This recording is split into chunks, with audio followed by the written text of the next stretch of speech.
എല്ലാവർക്കും മോർണിംഗ് ഡ്രൈവിലേക്ക് സ്വാഗതം. ഇന്നിപ്പോ കല്യാണം നടക്കണമെങ്കിൽ ഭയങ്കര ബുദ്ധിമുട്ടായിരിക്കും അല്ലേ? അതെ, ബ്രോക്കറെ കാണണം, ബ്രോക്കറിന്റെ വരവ് ചെലവിനുള്ള ഫീസ്, പിന്നെ എങ്ങാനിപ്പോ കല്യാണം നടന്ന അദ്ദേഹത്തിന് കുറച്ച് കമ്മീഷൻ, അതായത് 3% കൂടുതലുള്ള കമ്മീഷൻസ് എന്തായാലും കൊടുക്കണം. ഇപ്പൊ ഈ കാലത്ത് ഇതിന്റെ ഒന്നും ആവശ്യമില്ലെന്നേ. മാട്രിമോണിയൽ സൈറ്റുകൾ ഇഷ്ടം പോലെ കിടക്കല്ലേ, ഫ്രീ ആയിട്ട് രജിസ്ട്രേഷൻ.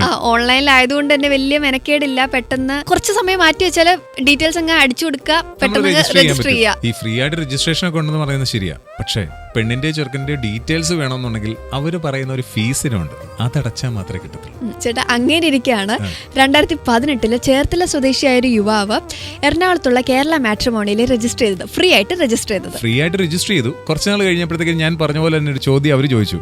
അതായത് പെണ്ണിന്റെ ഡീറ്റെയിൽസ് വേണമെങ്കിൽ 4100 രൂപ നിങ്ങൾ ഫീസ് ഇനത്തിൽ ഇവിടെ അടച്ചാൽ ഞങ്ങൾ ഡീറ്റെയിൽസ് തരാമെന്ന് പറഞ്ഞു. ഫീസ് അടച്ചു കഴിഞ്ഞാലോ ഇവർ പറഞ്ഞിരുന്നത് നിങ്ങളുടെ കല്യാണം നടക്കുന്നത് വരെ ഞങ്ങൾ കൂടെ ഉണ്ടാവും എന്നാണ് പറഞ്ഞത്. ഈ ഉറപ്പിന്റെ ബലത്തിൽ അദ്ദേഹം കുറെ കാലം നോക്കി നിന്നു എന്നല്ലാതെ കല്യാണം ഒന്നും നടന്നില്ല. കുറെ കാലം വെയിറ്റ് ചെയ്തതിനിപ്പോ അദ്ദേഹം എന്തായാലും കോടതിയിൽ പോയി കേസ് കൊടുത്തു. അതിനുള്ള വിധി വരികയും ചെയ്തു. എറണാകുളത്ത് ഉപഭോക്തൃ തർക്ക പരിഹാര കമ്മീഷൻ കോടതിയാണ് ഇതിന് വിധി പ്രഖ്യാപിച്ചത്. അദ്ദേഹം ഫീസായി കൊടുത്ത 4100 രൂപ കൂടാതെ നഷ്ടപരിഹാരമായി 28000 രൂപയും അദ്ദേഹത്തിന് കിട്ടി. ഈ വിധി പ്രഖ്യാപിച്ച കോടതി പറഞ്ഞൊരു കാര്യമുണ്ട്. അധർമാർഗീയ വ്യാപാര രീതിയും സേവനത്തിലെ ന്യൂനതയുമാണ് കോടതി വിധി ഇവർക്കെതിരായിട്ടുള്ള പ്രഖ്യാപിക്കാനുള്ള കാരണം. TB ബിനു അധ്യക്ഷനും P രാമചന്ദ്രൻ, ശ്രീവിദ്യ എന്നിവർ അടങ്ങുന്ന ബെഞ്ചുമാണ് ഈ വിധി പ്രഖ്യാപിച്ചത്.